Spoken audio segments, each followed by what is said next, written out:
अनीका काफ़ी देर तक रोती रही और फिर अपने आप को कंट्रोल करते हुए अपनी आंखों को पोंछती है और उस लड़की की डेड बॉडी को आराम से लेटा देती है, वहीं पर ज़मीन पर रख देती है। फिर हॉस्पिटल के लिए अपना फ़ोन निकालती। अनीका को काफ़ी देर हो चुकी थी रोते हुए, फिर वो काफ़ी सिसक-सिसक कर रो रही थी।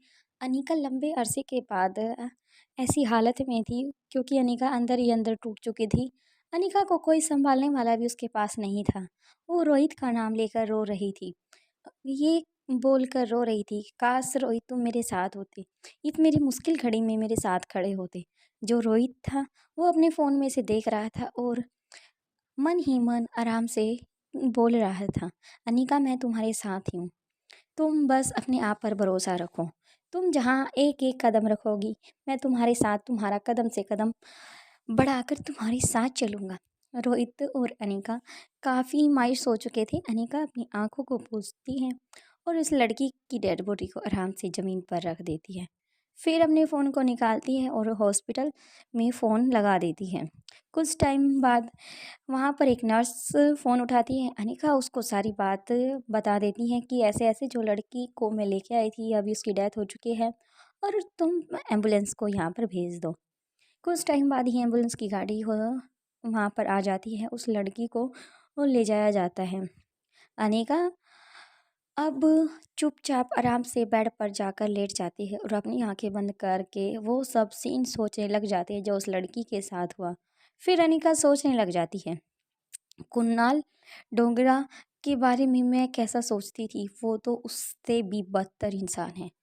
जैसे उसने जितनी भी लड़कियों की ऐसी हालत की है उनका बदला मैं उससे लूँगी। वो मैं बहुत जल्द करण डोगरा तुम्हारे पास आ रही हूँ। इसलिए अनीका जल्दी से अपनी आंखें पोंछती है और आराम से लेट जाती है। नेक्स्ट डे दूसरी तरफ जहाँ ये सब चल रहा था वहीं दूसरी तरफ बच्चे बेफिक्र होकर दादी माँ आशा मारवा के साथ विला में आराम से हर चीज़ को एंजॉय कर रहे थे। अलेक्जेंडर को अपनी पुरानी बातें याद आ जाती हैं, कैसे वो एनिमल्स के साथ रहता था और प्लांट्स के बारे में काफ़ी चीज़ें जानकारी इकट्ठा करता रहता था और अब वो आशा मारवा के साथ मिलकर उनके साथ उनकी गार्डनिंग में उनकी हेल्प कर रहा था और काफ़ी अच्छे से हर चीज़ को बारीक से समझ रहा था। जब आशा मारवा उसे बताती, बल्कि आर्यन और रिया इनसे काफ़ी दूर थे लेकिन वो भी बातें ध्यान से सुन रहे थे। लेकिन आशा मारवा बिल्कुल ध्यान से समझ पा रही थी कि अलेक्जेंडर बिल्कुल अपनी माँ की तरह सोच रहा है और देख रहा है और चीज़ों को बारीकी से समझ रहा है। इसलिए उसको और ज़्यादा डिटेल से आशा मारवा बताने लग गई। तभी दूसरी तरफ से सन्नी अपने फ़ोन पर लगा हुआ था काफ़ी टाइम से, क्योंकि मुक्ता की कॉल आई हुई थी। मुक्ता से काफ़ी देर तक बातें करने लग गया। मुक्ता भी सन्नी से बातें कर रही थी और हर चीज़ के बारे में पूछ रही थी।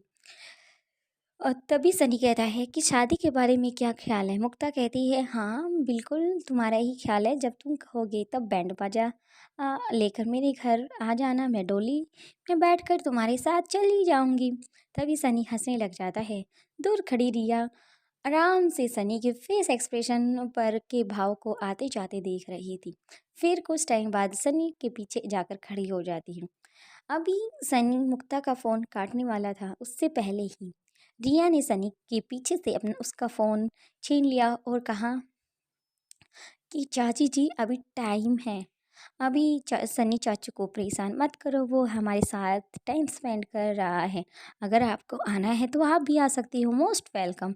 तब भी मुक्ता काफ़ी खुश हो गई, उसने कहा कि फ़िलहाल तुम कहाँ हो। तो तभी सनी ने रिया से फ़ोन छीन लिया और फिर कहा सारी जो वहाँ की डिटेल्स थी, जगह की लोकेशन, वो मुक्ता के पास सेंड कर दी।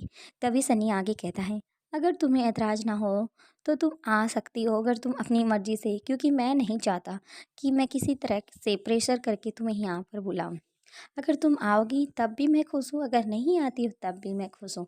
तभी मुक्ता भी फ़ोन कट कर देती है और जल्दी से अपनी पैकिंग में लग जाती है, क्योंकि मुक्ता को सनी के साथ टाइम स्पेंड करने का मौका मिल चुका था, क्योंकि सनी बहुत टाइम बाद घर से बाहर गया था, क्योंकि मुक्ता के फैमिली मेंबर्स नहीं चाहते थे कि मुक्ता मारवा हाउस जाकर रहे शादी से पहले। लेकिन अब तो सन्नी विला में था, इसलिए मुक्ता वहाँ पर जा सकती थी। अपनी पैकिंग में लग जाती है, तभी वहाँ पर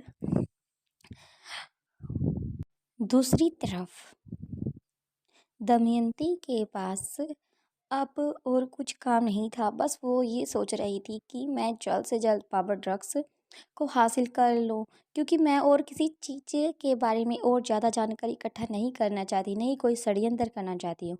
मुझे बस पावर ड्रग्स चाहिए, बस पावर ड्रग्स चाहिए, क्योंकि पावर ड्रग्स के लिए मैंने अपने बेटे को भी मौत के निछावर कर दिया है।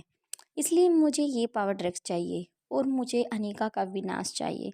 जैसे ही उसने मेरे साम्राज्य को तहस नहस किया था, ऐसे ही मैं अनिका की फैमिली और सब चीज़ों को तहस नहस कर दूंगी। ये सब हंस रही थी दमयंती कहकर। तभी एक और आती है और कहती है, माशा। तभी दमयंती कहती है, हाँ बोलो क्या बात है। तभी वो औरत घूंघट वाली कहती है, माशा दरअसल बात ऐसी है, जो आदमी हमने वहाँ पर पकड़ कर रखा है वो बहुत ज़्यादा बुखार से तप रहा है, और हमने जितनी भी मेडिसिन दी है अभी तक उसका उस पर कोई असर नहीं है। अगर वो 24 हॉर्स ऐसे ही रहता है तो हमें उसे हॉस्पिटलाइज करना होगा। तभी दमयंती कहती है कि हम उसे हॉस्पिटलाइज नहीं कर सकते, उसे यहाँ रहकर ही उसका पूरा ट्रीटमेंट करना होगा। तभी जल्दी से दमयंती उस औरत के पीछे पीछे चली जाती है। उ- उस बंद कमरे को खोलती है जहाँ पर अंधेरा का सन्नाटा फैला हुआ था।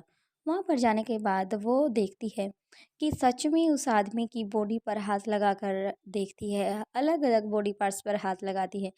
वो इतने ज़्यादा गर्म थे कि एक बार तो दमयंती को ऐसा महसूस हो रहा था कि उसने जलती हुई भट्टी पर अपना हाथ रख दिया है। दोबारा जल्दी से अपना हाथ हटा दी है, और दमयंती समझ चुकी थी कि जो ये औरत कह रही है बिल्कुल सही कह रही है। लेकिन मैं ऐसा भी नहीं कर सकती और इसे मरने भी नहीं दे सकती, क्योंकि ये हमारा एक लास्ट प्यादा है, जिसे पूरी की पूरी हारी हुई बाजी भी हमारे कंट्रोल में आ सकती है, हमारी तरफ आ सकती है। जीतने के लिए हमें इस प्यादे का जिंदा रहना जरूरी है। इसलिए दमयंती वहाँ से बंद कमरे से बाहर आ जाती है और किसी के पास फ़ोन लगाती है। जल्दी से फ़ोन दूसरी तरफ से आवाज़ आती है, हाँ मासा बोलो।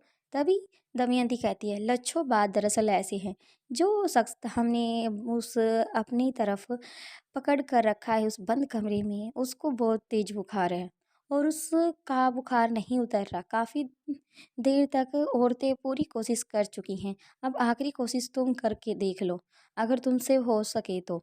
नहीं फिर उसे किसी ऐसे डॉक्टर या फिर हॉस्पिटल में लेके जाना पड़ेगा।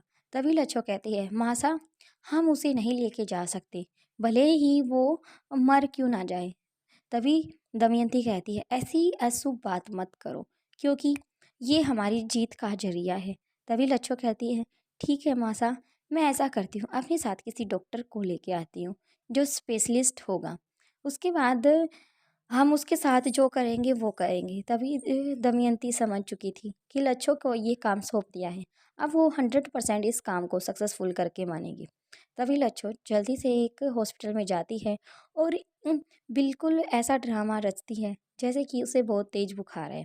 तभी जल्द से जल्द वो स्पेशल डॉक्टर को बुलाने के लिए बोलती है कि मुझे बहुत तेज़ बुखार है, लेकिन मेरी बॉडी में शो नहीं हो रहा, लेकिन मुझे अंदर से बिल्कुल दर्द, पेनफुल सब कुछ हो रहा है।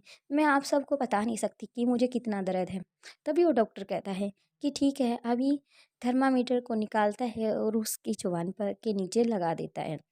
वहाँ पर जो चाय रखी थी डॉक्टर की, लच्छो उसको उसमें डीप कर देती है। उसका पारा बिल्कुल 100 आ जाता है।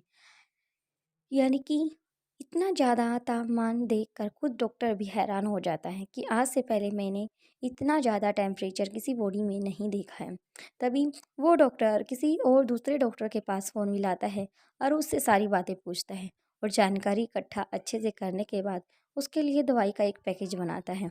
उसके बाद वो लच्छो कहती हैं कि सर, मेरी फैमिली में एक और मेरा भाई है, उसकी कंडीशन इतनी अच्छी नहीं है कि वो यहाँ तक आ सके, इसलिए आपको ही मेरे साथ चलना होगा। तभी डॉक्टर हाँ में सिर हिला देता है और तभी लच्छो कुछ पैसे यानी कि जो डॉक्टर की फ़ीस से उसे 4 गुना पैसे उसको निकाल के दे देती है। इसलिए डॉक्टर हँसते-हँसते बिना किसी एक्सक्यूज़ेज़ के साथ उसके साथ चलने के लिए रेडी हो जाता है। तभी लच्छो को कहता है कि रुको, मुझे अपना बैग रेडी करने दो, उसके बाद मैं तुम्हारे साथ चलूँगा। लच्छो जल्दी से एक गाड़ी मंगाती है। डॉक्टर के साथ वो सड़क पर वो गाड़ी उतर जाती है।